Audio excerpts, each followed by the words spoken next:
আলাইকুম বন্ধুগণ, আশা করি আপনারা ভালো আছেন, সুস্থ আছেন। আজকে আমি আপনাদের জন্য নতুন একটা রেসিপি নিয়ে আসছি।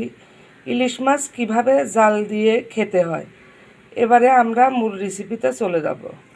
প্রথমে কড়াইয়ের মধ্যে তেল দিয়ে দিব। পরিমাণ মতো সরিষার তেল দিয়ে দিছি। তেলটা আপনাদের পছন্দ মতো দিবেন, যে যেরকম তেল বেশি কম বেশি খান এরকম দিবেন। এবারে তেলের মধ্যে দিয়ে দেব, এখানে 5টা পেঁয়াজ আছে, বড় দেখে 4 কোয়া রসুন, 6টা গোটা কাঁচামরিচ। কাঁচামরিচটা মাঝখান দিয়ে চিড়ে নিয়েছি যাতে ঝালটা বের হয়ে যায়। এবারে এগুলো আমি কড়াইয়ের মধ্যে দিয়ে দিব। কড়াইয়ের মধ্যে পেঁয়াজ রসুন কাঁচামরিচ এগুলো দিয়ে দিছি।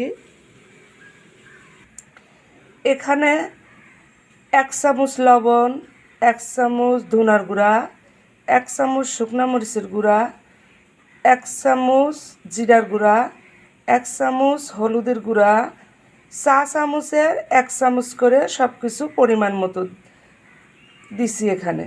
এবারে আমি এগুলো পেঁয়াজ মরিচের সঙ্গে দিয়ে দিব। এগুলো দেওয়া হয়ে গেছে। এবারে আমি ভালোভাবে হাতে কচলাইয়া এটা মেখে নেব। হাতে কচলাইয়া ভালোভাবে সব কিছু মেখে নেওয়া হয়ে গেছে। আপনারা দেখেই বুঝতে পারতেছেন। আপনারাও এভাবে হাতে কচলাইয়া পেঁয়াজ রসুন মশলা সব কিছু একসাথে মেখে নেবেন। এবারে আমি এর মধ্যে দিয়ে দেব ইলিশ মাছগুলো। মাছগুলো দেওয়া হয়ে গেছে। এবারে আমি মাছের সঙ্গে মশলা পেঁয়াজ এগুলো ভালোভাবে হাতে মেখে নেব।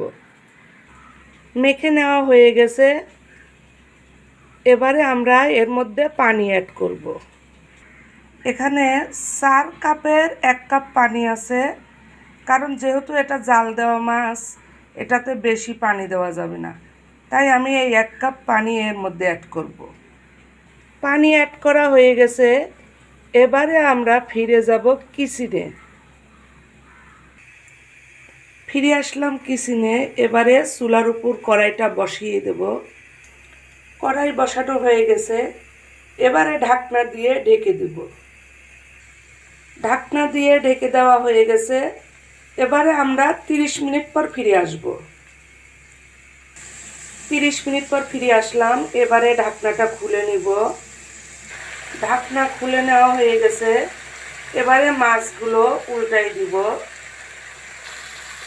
মাছগুলো উল্টাই দেওয়া হয়ে গেছে।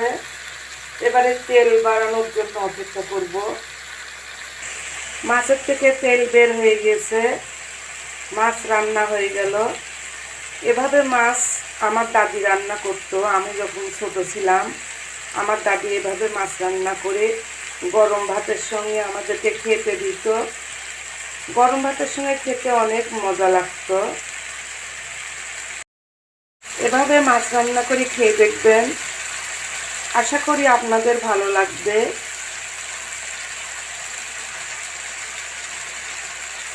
আপনারা সবাই ভালো থাকুন, সুস্থ থাকুন। এরপরে দেখা হবে নতুন কোনো রেসিপি নিয়ে। আজকে এখানেই শেষ করলাম। আল্লাহ হাফেজ।